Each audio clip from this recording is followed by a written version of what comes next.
Hello y'all, and how are we doing today? So I did an unboxing on this Optrel Crystal 2.0, the silver, and I didn't really have experience with it, didn't want to do a review on it yet. I'm by no means a professional welder, professional fabricator, just a DIY guy. I'm going to try to get into this quick. I'm actually not a fan of how long the format of my videos are, so I'm going to try to make this super quick, super simple.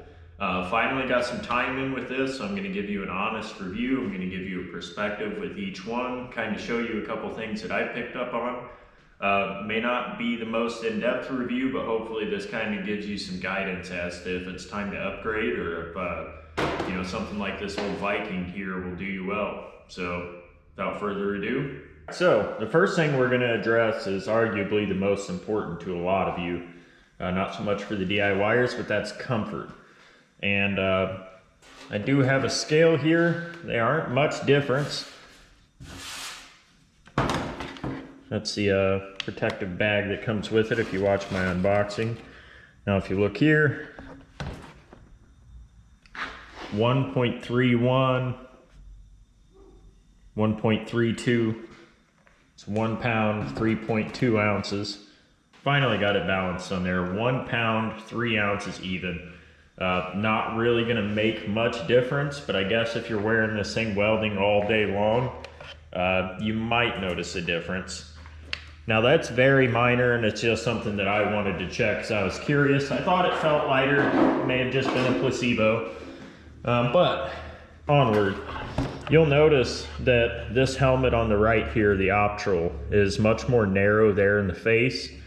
It's actually kind of more of a compact design. You can actually look at the depth there. If you look from the back adjusting knobs up to the lens, it is a little bit smaller. Now let me start off by saying this Viking is not a bad helmet. This worked awesome for what we did. It's got honestly a very nice lens on it aside from the color. It does have a test light inside, which I cannot find on the Crystal.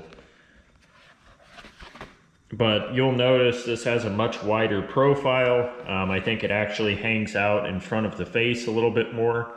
The front of the helmet doesn't cone down as much. I did notice it is slightly easier to get that crystal into tight spots, especially if you're welding underneath cars or welding in tight spaces.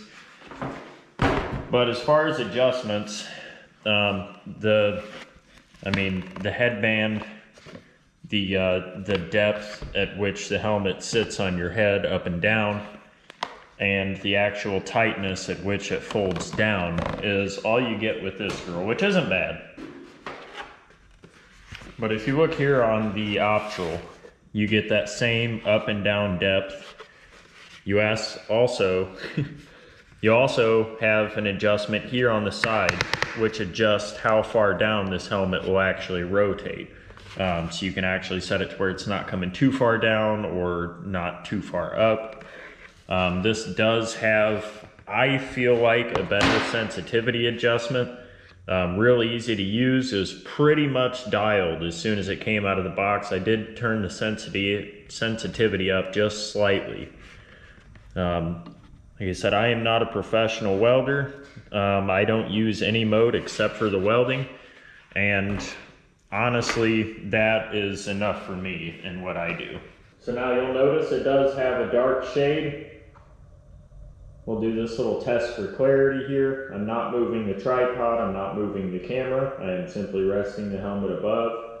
We'll see how much of this calendar you can read. It's from February 2021. And here's the Optrel in the same position. Same calendar, same distance. Now you'll notice the clarity is a lot better. The shade is a lot better. It's a lot easier to see exactly what you're doing. So when you're setting up and making your tack welds or going to start your bead, it's going to be a lot easier for you. I feel like this improvement alone makes it worth the money. So that's the basic overview of the two helmets, but now we are actually going to show you what these helmets are meant to do. So I'm going to set the lenses up the same exact way I was. I'm going to set them in the same position, and we're going to go ahead and lay a couple of quick beads just so that way you can see the visibility difference when you're actually striking an arc. The biggest difference that I actually noticed was the sensors themselves. Now, over this past weekend, I had a friend over and taught her how to MIG weld, and I had noticed between the two difference, I was actually getting arc flashed at certain angles or at certain distances away with one helmet versus the other. And I think for those of you who are working in a shop with multiple people doing some fabrication at the same time, this is definitely something to consider, and I'm going to try my best to show you that. Can't guarantee that I can replicate those results. It's just me in the garage today, but I'm going to give it my best. So let's jump into that now. For any of you wondering, we're going to be doing this welding today with my Lincoln Power MIG 255. We're going to be welding up 1/4 inch flat stock.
So I don't know yet how well that did. I kind of had to set the GoPro up on the stand and then just rest the helmet over it. I tried blocking off the back, shutting off the lights, whatever I could do to reduce glare.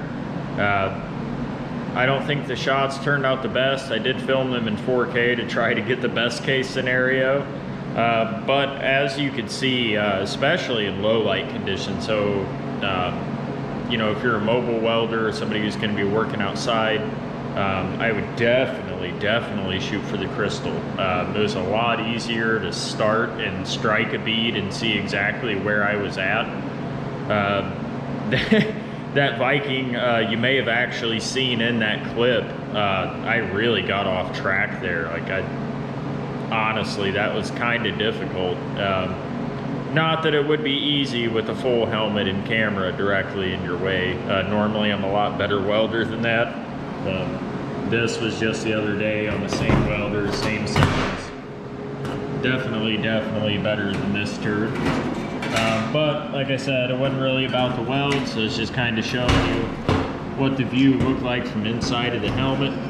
This here is with the, I believe that is with the Optrel. I was using the Viking. That is, I'll have to look at it. Doesn't really matter. Anyways.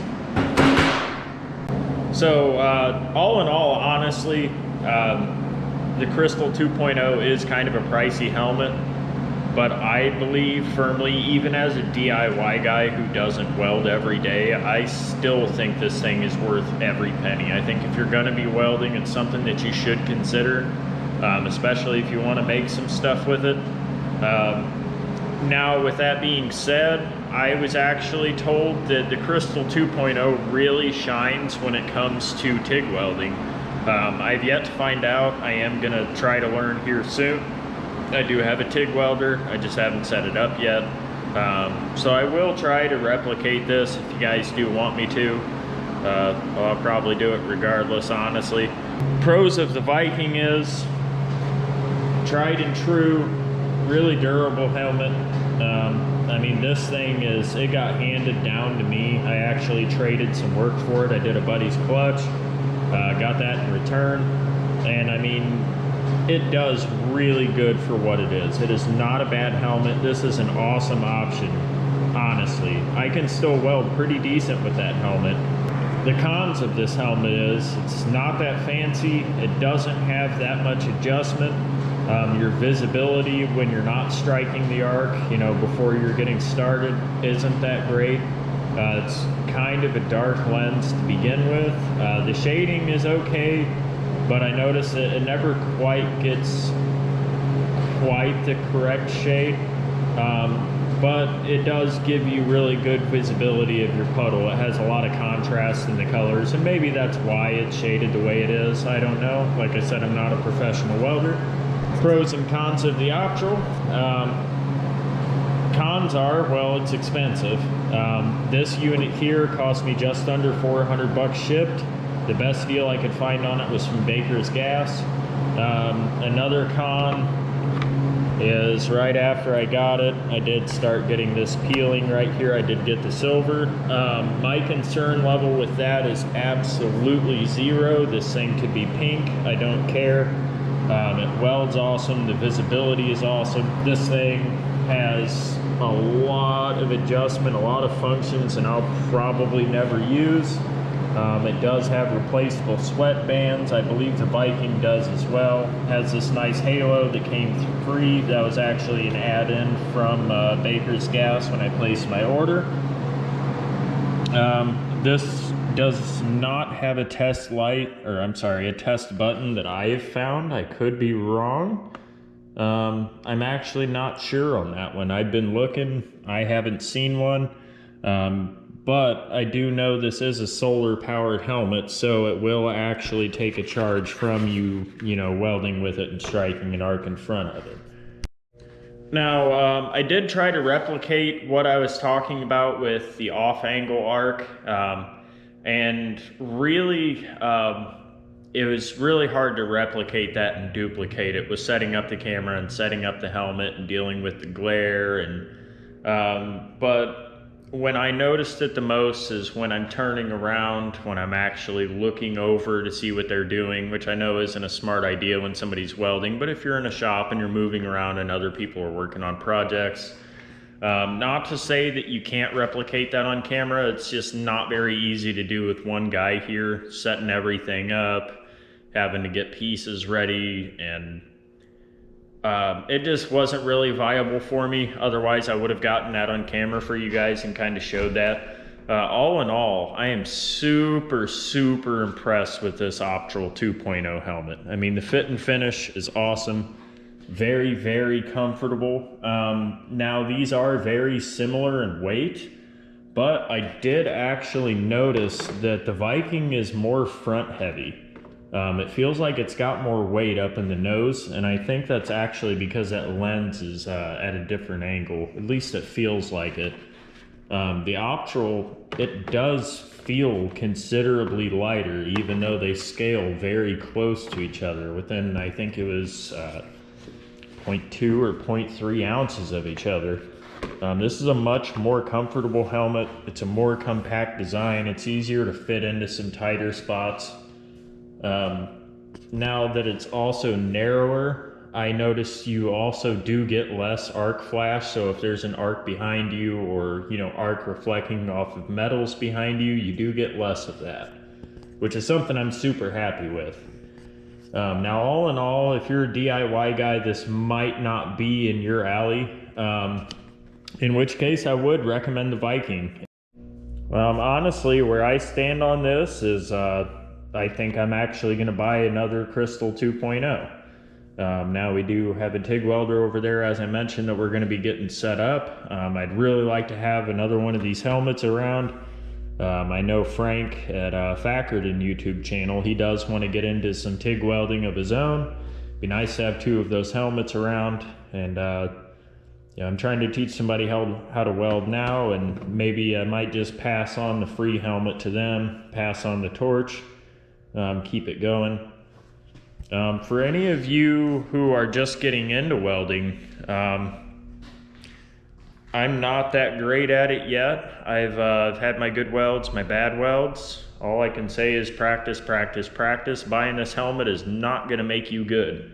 Now, I'm sure there's certain instances where the Viking may actually be a little bit better, maybe at different voltages, maybe if you're using different tools. But as far as MIG welding, I had really good performance out of the Crystal 2.0. Which gives me high hopes for the TIG, because I've been told that that's really where this helmet shines. So if it's doing this good on MIG, then I'm really excited to see how it does with that TIG welder. But as I said, I am not a professional welder. I'm just a DIY guy. I just kind of tinker around with my projects at home. So please don't just go out and buy this on my word. Go look at some other reviews. There's a lot of other reviews that go really in depth on these helmets and what's going to be best to suit your needs. I'm just sharing my personal experience with it, what I think from a DIY standpoint, and with my basic knowledge of welding and welding helmets, what my perspective is on if you should buy this thing or not, or if it's a viable upgrade from something like the Viking. It's kind of a big coin to drop on just a welding accessory. So before you go and take that plunge, get a lot of perspectives, get a lot of opinions. I'm sure there's a lot of opinions better than mine. Hopefully mine gives you a general idea of what you're gonna see when you get this helmet and what the visibility is like. That was the main purpose for this video. Not necessarily to go in depth on the features and the bells and whistles, but just kind of what you're gonna see while you're welding and what you're gonna see before you strike your arc. So feel free to drop a like, drop a comment. You can comment roasting my welds. I know that's definitely not my best work, but even my best work is still easily roastable. With enough constructive criticism, maybe eventually, that'd be pretty good.